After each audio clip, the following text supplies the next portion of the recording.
Olá pessoal, aqui é o Sigma Terror e é um prazer tê-los ao meu canal. Antes de nos aprofundarmos na história de terror de hoje, vou direto ao ponto. Como muitos já sabem, o YouTube favorece canais nos quais os espectadores interagem. Portanto, é crucial que vocês deixem seu like logo agora no início do vídeo. Façam um comentário compartilhando suas primeiras impressões e, ao final da história, comentem novamente sobre o que acharam. Com a ajuda e engajamento de cada um, vamos fazer este canal crescer significativamente este ano. Cada comentário e avaliação que recebo me motiva ainda mais a continuar produzindo conteúdos envolventes. Já deixou seu like? Ótimo! Sem mais delongas então, vamos para a história.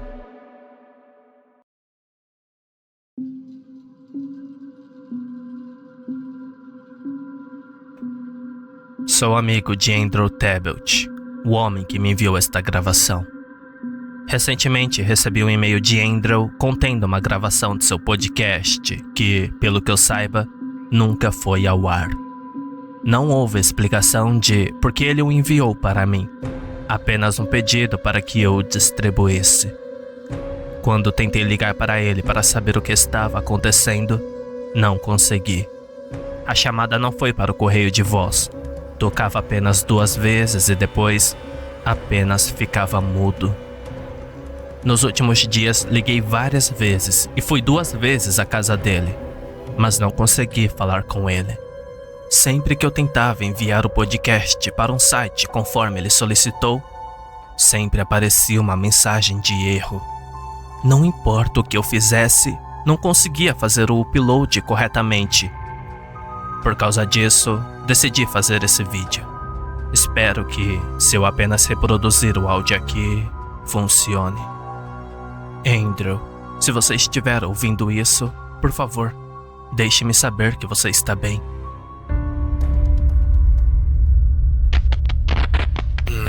Vamos lá. No dia 18 de abril de 2022, Carol Blake cometeu suicídio.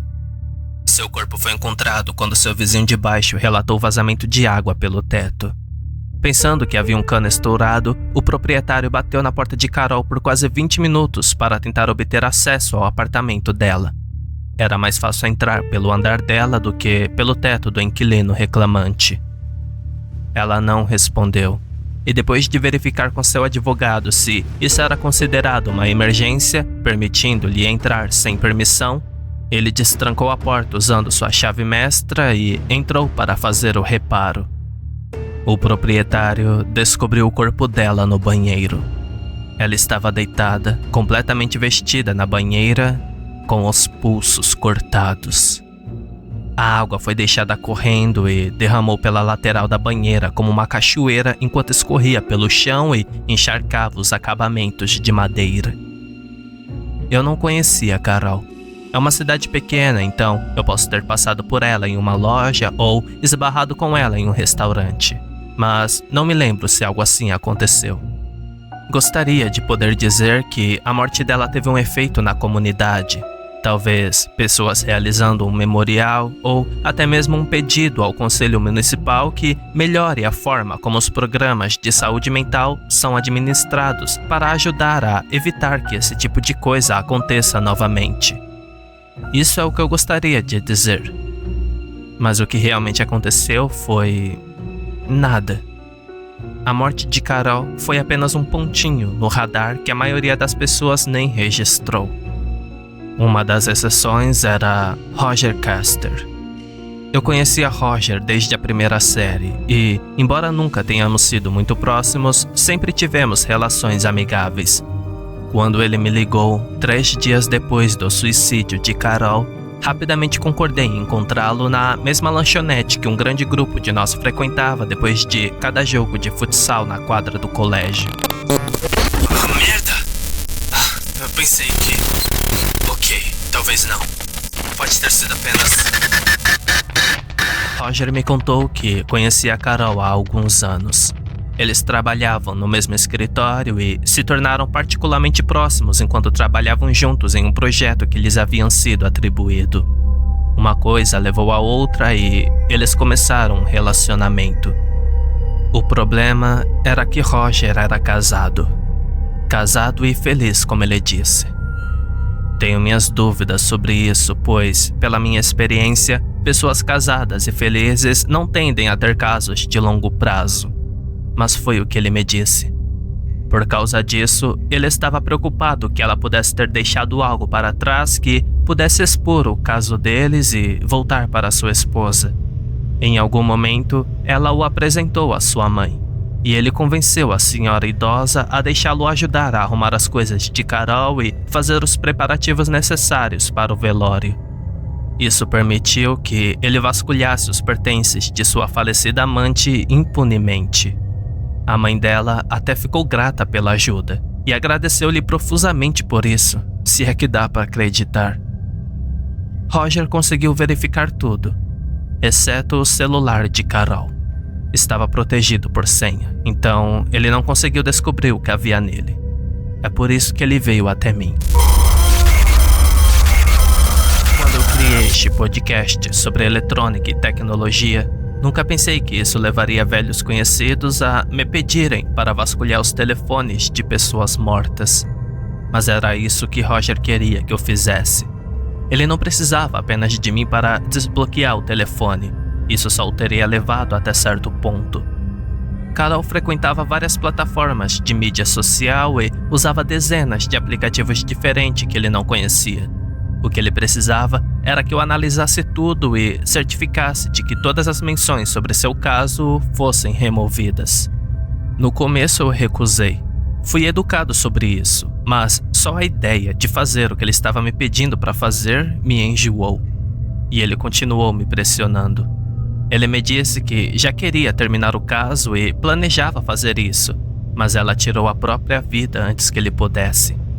Ele disse que se o relacionamento fosse exposto, isso machucaria não apenas sua esposa, mas também seus 2 filhos e eles não mereciam que isso acontecesse a eles. Acabei cedendo e concordei em fazer o que ele pediu, com a condição de que ele me desse o telefone e não estivesse presente enquanto eu trabalhasse. Eu já tinha começado a racionalizar as coisas na minha cabeça. Somos todos extremamente bons nisso quando sabemos que o que estamos fazendo não é certo, não é? Eu me convenci de que, como Roger não veria nada, eu protegeria a privacidade de Carol tanto quanto possível.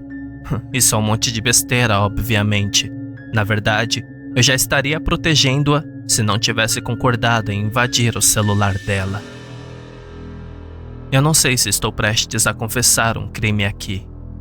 É crime invadir o telefone de uma pessoa morta?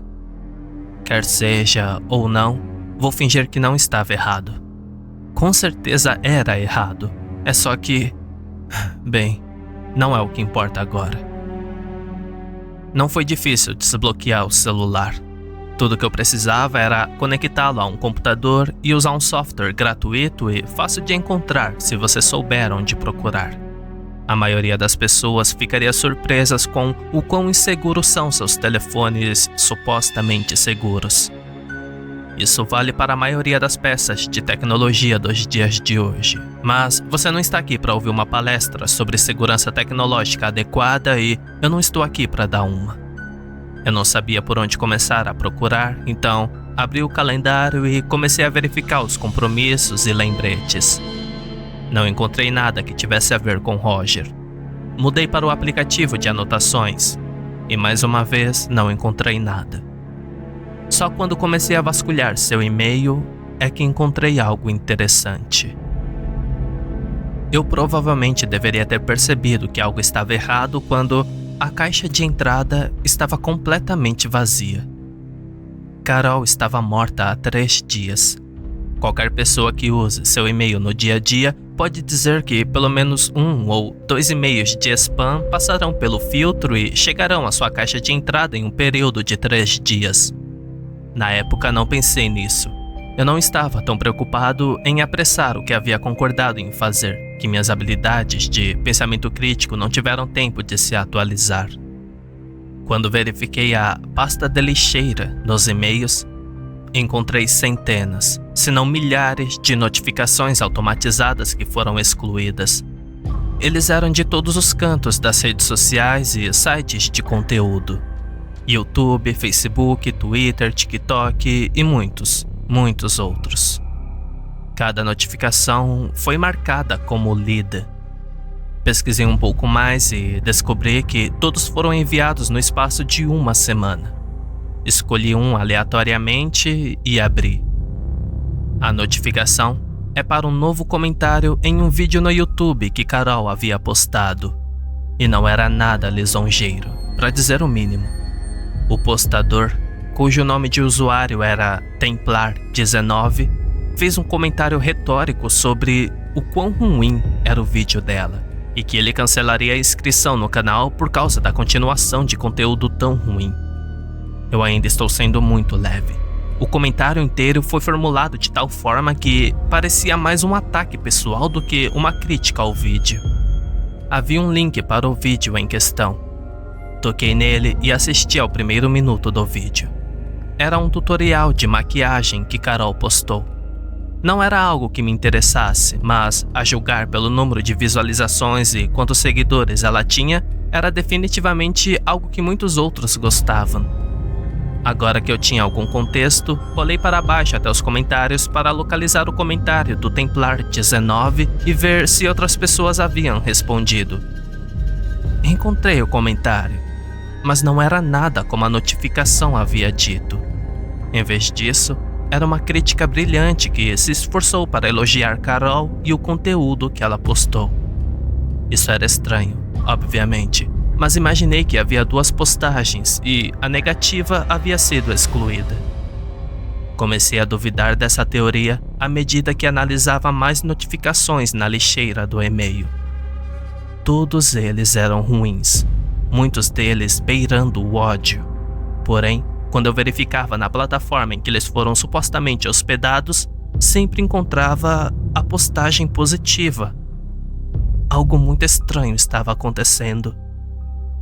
Vi um e-mail que era uma resposta a uma denúncia que Carol havia feito ao administrador do site sobre um comentário particularmente nojento. Um administrador enviou uma resposta dizendo que não havia encontrado nenhuma evidência de assédio e que havia verificado se o comentário em questão não havia sido excluído ou editado. Eles não disseram isso diretamente, mas estava fortemente implícito que eles acreditavam que ela estava inventando tudo. Ela anexou 2 itens ao seu e-mail original. A primeira era uma cópia da notificação original que ela havia recebido. A segunda era uma captura de tela que ela tirou do comentário. A imagem também incluía vários outros comentários, todos negativos. Quando localizei os comentários, porém, nenhum deles continha a mesma mensagem.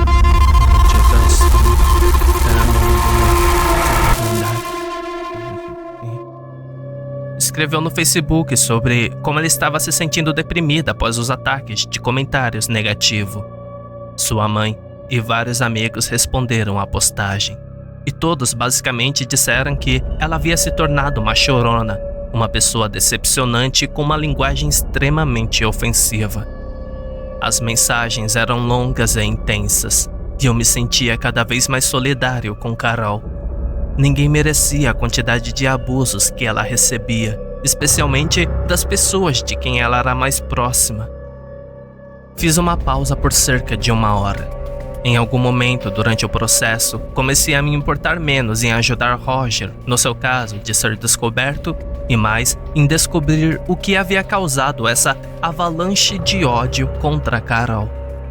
Nenhuma das peças, especialmente os comentários que pareciam mudar magicamente entre negativo e positivo, pareciam se encaixar em uma imagem coerente. Mantive firme, mas imaginei que já tinha chegado até aqui.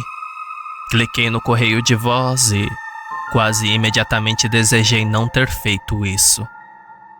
O que se seguiu foi uma mensagem de quase 5 minutos da mãe de Carol repreendendo a filha, atacando todos os aspectos de sua vida. Não parecia haver nenhum limite que a mulher não cruzasse. Em um momento particularmente horrível, ela afirmou com muita naturalidade que a única razão pela qual Carol havia nascido foi porque ela não tinha condições de interromper a gravidez. depois de engravidar de um homem que não era o pai que Carol conhecia. Só consegui ouvir a metade antes de interromper a reprodução. Eu não aguentava mais do que isso. A segunda mensagem de voz era de Roger. Ela o recebeu menos de 1 hora depois de receber a mensagem de voz de sua mãe. Se a primeira mensagem me deixou enojado, esta fez meu sangue ferver. Em um tom muito condescendente, ele começou a falar detalhadamente sobre cada falha que viu nela. Ele a destruiu em tudo, desde sua inteligência até sua aparência e até mesmo as habilidades dela de fazer amor. Foi brutal de ouvir. Foi quase um alívio quando ele finalmente declarou que o relacionamento deles havia acabado e desligou o telefone. Eu estava pegando meu próprio telefone antes mesmo de a gravação terminar. Amizade que se dane. Eu não iria ajudar alguém que pudesse ser tão cruel com outro ser humano. O número foi digitado e meu polegar estava sobre o botão de ligar quando um pensamento me fez parar. Roger me contou que estava se preparando para romper o relacionamento com Carol quando ela cometeu suicídio. Porém, de acordo com a mensagem de voz que ele deixou, ele já havia feito isso. Por que ele mentiu para mim sobre isso? Não parecia haver nenhum sentido nisso. Ele estava se sentindo culpado por sua mensagem ter possivelmente contribuído para que ela tirasse a própria vida? Pensei nas mensagens online que mudavam misteriosamente. Eu estava começando a pensar que talvez...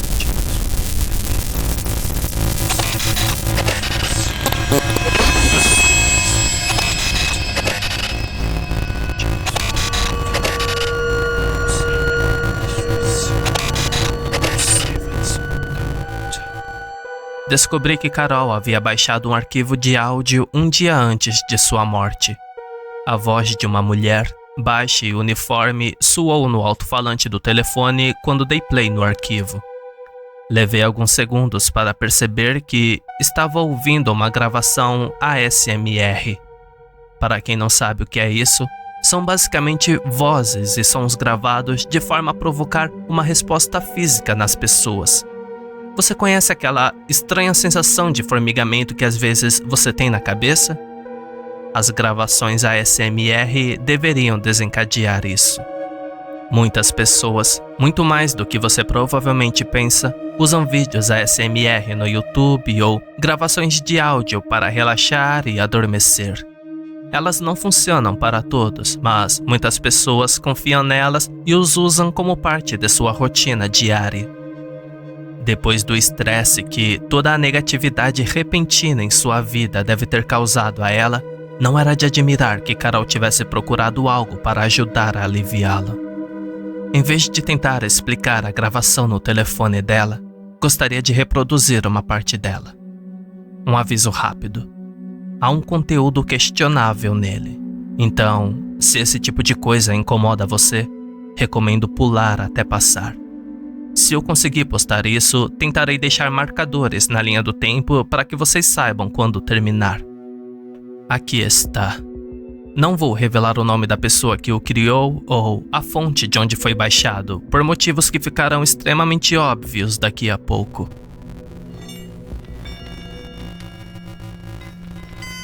Às vezes, precisamos nos perguntar: o que faríamos se não tivéssemos essas pessoas incrivelmente importantes em nossas vidas? Imagine o quão solitário seria se todos em sua vida se voltassem contra você. O que você faria? Acho que se todos estivessem se voltando contra mim, eu precisaria dar uma boa olhada em mim mesma. Todas essas pessoas poderiam estar erradas? O que elas sabem que eu não sei? O que havia de tão errado comigo que provocou tanto desdém e ódio? Teria que haver algo para que todos agissem dessa maneira. E você? Você já experimentou todos os seus amigos e familiares virando as costas para você?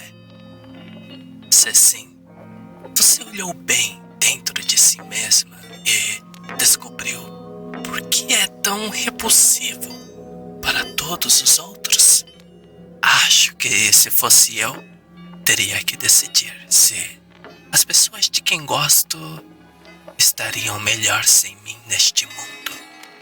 Afinal, minha vida é mais importante do que a felicidade de todas as outras pessoas? Não, claro que não. Eu amo minha família e amigos. Quero que eles sejam felizes, muito mais do que eu quero que eu seja. Se a minha ausência fosse o que os faria felizes, então não seria melhor para todos se eu apenas me matasse? E tem mais, muito mais. Mas tenho certeza que você entendeu. Também tenho certeza de que você sabe aonde isso está levando. Localizei o site onde Carol baixou a gravação ASMR e, quando reproduzi lá, não se parecia nada com a versão que ela havia baixado. Em vez disso, estava focado em algo chamado Reiki, com o qual não estou familiarizado, mas claramente não era algo sinistro. Na pasta Downloads, também encontrei uma cópia de um extrato bancário recente de sua conta online. Mostrava que a conta continha economias decentes até semanas antes da morte de Carol. Neste ponto, havia ido para zero. A alteração no saldo foi listada como saque no caixa. Era muito dinheiro retirado em uma única transação. Por tudo que eu havia descoberto até agora, fiquei imediatamente desconfiado. Examinei o histórico de ligações do telefone para saber a data em que ela baixou o documento e descobri que ela havia feito uma ligação para o número de atendimento ao cliente que consta na parte inferior do extrato. A ligação durou mais de 1 hora. Pareceu-me que Carol não foi a pessoa que esvaziou sua conta, e quando ela verificou sua conta e viu que estava vazia, ligou para o banco para corrigi-la. Em seus últimos dias, Carol sofreu ataques mentais, emocionais e financeiros.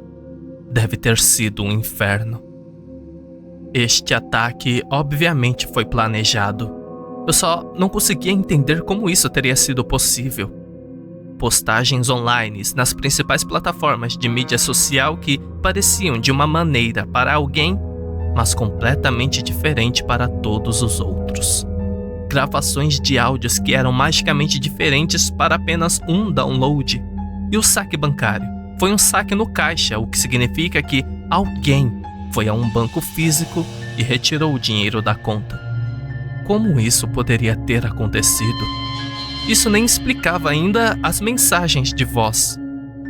Como alguém que faz muitas pesquisas regularmente na indústria de tecnologia, eu sabia que a mensagem e as alterações na gravação deveriam ter sido impossíveis. Tecnicamente, teria sido possível atingir o único sistema com esse, neste caso, um celular. Mas fazê-lo em tempo real? Foi aí que cruzou para o reino da fantasia. Mesmo que houvesse uma maneira de fazer isso, seria necessário muita mão de obra. Uma enorme conspiração contra um único funcionário do governo de uma pequena cidade não fazia sentido.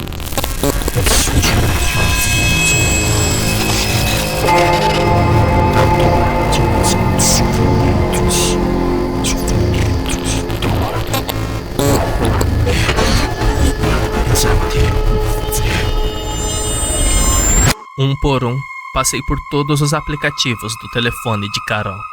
Eu havia abandonado completamente o plano original de me livrar das referências ao caso dela com Roger. Em vez disso, eu estava agora apenas procurando outros sinais de que sua vida e seu bem-estar tiveram sido corrompidos. Descobri uma série de coisas que teria descartado como sem importância se não estivesse procurando especificamente por esquisitices.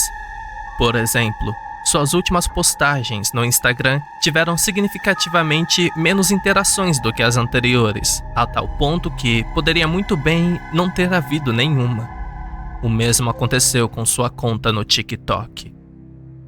O mais preocupante foi que comecei a ver um padrão surgindo também em aplicativos de mídias não social. Todas as sugestões de conteúdo no Netflix e HBO Max eram histórias deprimentes ou continham personagens que cometeram suicídios.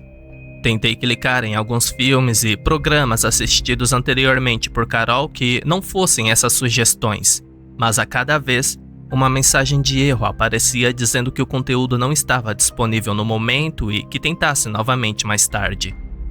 As séries e filmes deprimentes sugeridos, no entanto, começariam a reproduzir instantaneamente. Só há um caminho, só há um caminho, só há um caminho, só há um caminho, só há um caminho, só há um caminho, só há um caminho, só há um caminho.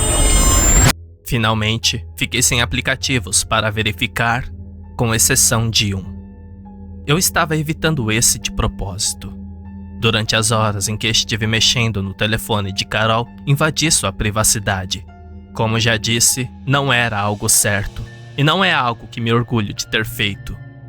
O último aplicativo levaria essa invasão de privacidade para um passo adiante. Eram as imagens e as gravações das câmeras de segurança de sua casa. Eu me forcei a clicar no aplicativo. Não havia dúvida em minha mente de que Carol havia sido um alvo e empurrada repetidas vezes até finalmente tirar a própria vida.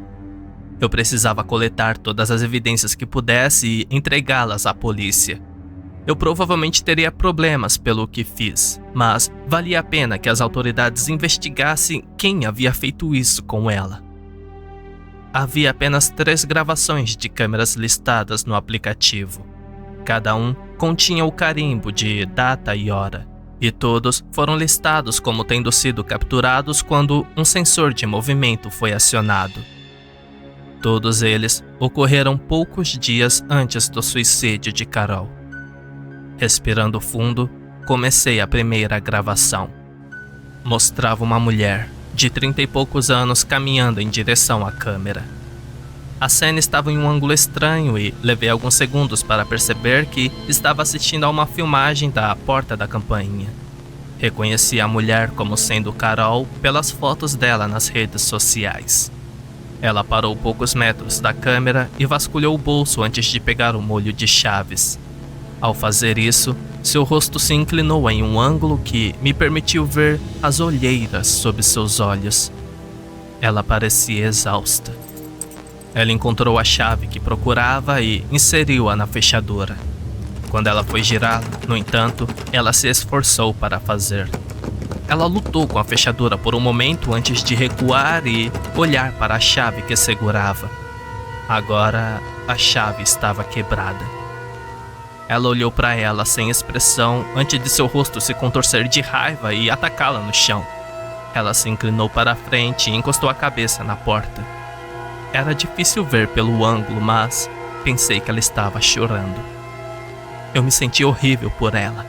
Ela estava passando por tanta coisa e isso claramente estava a desgastando. Eu não conseguia imaginar como seria passar por algo assim. A segunda gravação estava completamente preta e era impossível ver alguma coisa nela. Presumi que houvesse algum tipo de erro, mas ainda havia áudio. Ou a câmera não gravou corretamente ou estava escuro demais para a câmera iluminar. Eu podia ouvir uma série de sussurros estranhos que eram fracos demais para distinguir palavras. Houve também um zumbido que não consegui identificar. Se você está comigo até agora, espero que isso signifique que você não entende que isso não é algum tipo de piada ou pegadinha elaborada. Eu entendo como isso soa, e está prestes a soar muito pior. Se você acha que sou louco, Você está prestes a ouvir algo que vai deixar isso gravado em sua mente. Se você não pensa assim, provavelmente pensará em breve. Acabe com tudo. Acabe com tudo. Acabe. Acabe com tudo. A terceira e última gravação foi feita por uma câmera em um corredor. Estava em um ângulo que apontava para uma porta aberta. Este era o quarto de Carol. A cama podia ser vista no lado direito da abertura e, à esquerda, havia uma pequena mesa ou escrivania com um laptop aberto. A imagem era aquele preto e branco estranho que você obtém quando a câmera de segurança está no modo de visão noturna. De acordo com o horário, a gravação ocorreu às 2h54 da madrugada do dia de suicídio de Carol. A coisa apareceu no lado esquerdo do quarto. Inclinava-se para baixo na parte superior e, a princípio, pensei que fosse extremamente alto. Mas não foi o caso, no entanto. Eu vou tentar descrevê-lo. Me desculpe se não fizer muito sentido enquanto faço isso. Cada vez que tento fazer isso, parece que os limites da língua portuguesa tornam impossível fazê-lo corretamente. Estava sendo abaixado por finas gavinhas sinuosas. A criatura em si era... como eu posso dizer isso? Tinha apenas alguns centímetros de largura, mas era da altura de uma pessoa. Era como se a cabeça e o corpo fosse apenas uma única coisa, e a cobertura sendo manipuladas pelas gavinhas em vez de uma figura real. 3 apêndices em forma de braço se estendiam em direção à cama, cada um terminando em fios finos e delicados que funcionavam como dedos. Pelas circunstâncias da gravação, por estar tão escuro e pela baixa resolução da visão noturna da câmera, foi difícil perceber mais detalhes. Fiquei grato por isso. A criatura puxou lentamente o cobertor da cama. Ele então soltou e permitiu que o pano caísse no chão. Um dos apêndices estendeu-se lentamente pela porta aberta e entrou pelo corredor. Os dedos tocaram um termostato preso a uma das paredes e giraram o botão totalmente para a esquerda.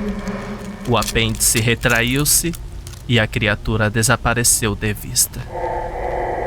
Minutos se passaram enquanto a gravação continuava. Comecei a me perguntar se mais alguma coisa iria acontecer, quando um par de pernas balançou para fora da cama. Carol saiu da cama, os braços cruzados com força sobre o peito enquanto tremia visivelmente. Ela saiu para o corredor e verificou o termostato, voltando-o para onde estava antes da criatura ajustá-lo. Ela colocou a mão na parede e encostou-se nela por um momento. Ela parecia que estava prestes a desmaiar de exaustão. Ela se recompôs e voltou para o quarto, pegando o cobertor antes de voltar para a cama. A gravação terminou. Eu assisti de novo. Não sei quantas vezes eu reassisti. Eu simplesmente continuei reproduzindo isso uma e outra vez.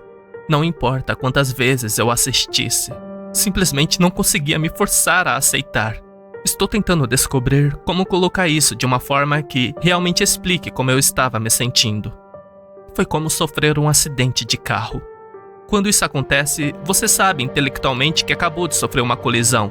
A evidência está bem na sua frente. O metal torcido, o vidro quebrado, o cheiro de fumaça.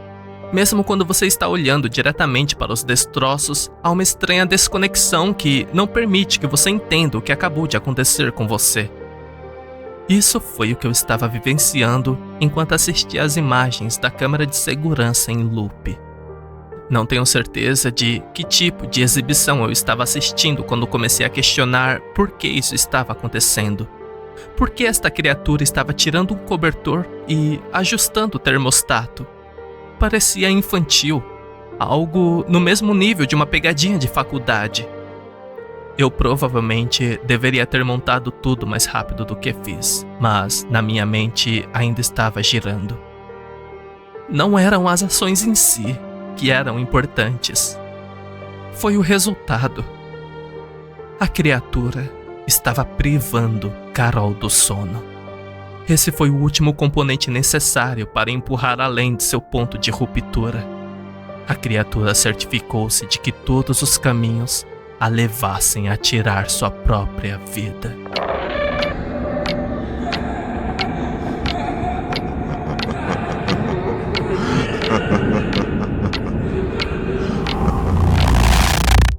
Eu não levei nada disso à polícia.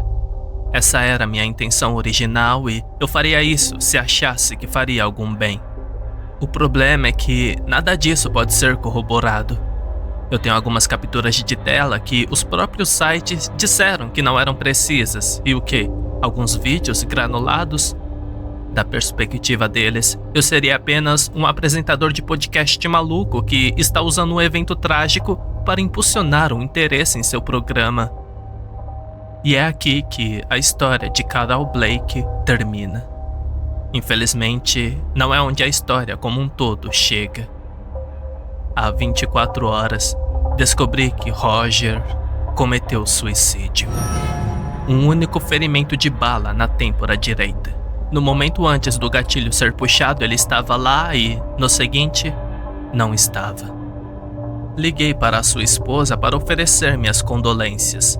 Começamos a conversar e não sei se foi a dor ou alguma necessidade de tirar isso do peito ou algo assim, mas ela me disse que um dia antes de ele morrer, uma mulher apareceu na porta deles enquanto Roger não estava em casa. A mulher lhe apresentou uma pilha de fotos e registros de e-mail mostrando detalhadamente como Roger estava tendo um caso. Essa mulher se identificou como Carol Blake. Não era preciso ser um gênio para somar 2 mais 2. A criatura da filmagem de segurança foi atrás de Roger e mais uma vez teve sucesso. Esta manhã, acordei com uma mensagem em meu telefone alertando que minha conta corrente estava com saldo negativo. Milhares de dólares simplesmente desapareceram da minha conta. Também recebi um aviso de que meu podcast está suspenso por violar os termos e condições do site de hospedagem. É a minha vez de ser o alvo. Espero que, por saber o que está acontecendo, eu seja capaz de superar o que está por vir. É isso que eu espero. Mas não há como saber que plano o engenheiro dos suicídios tem para mim.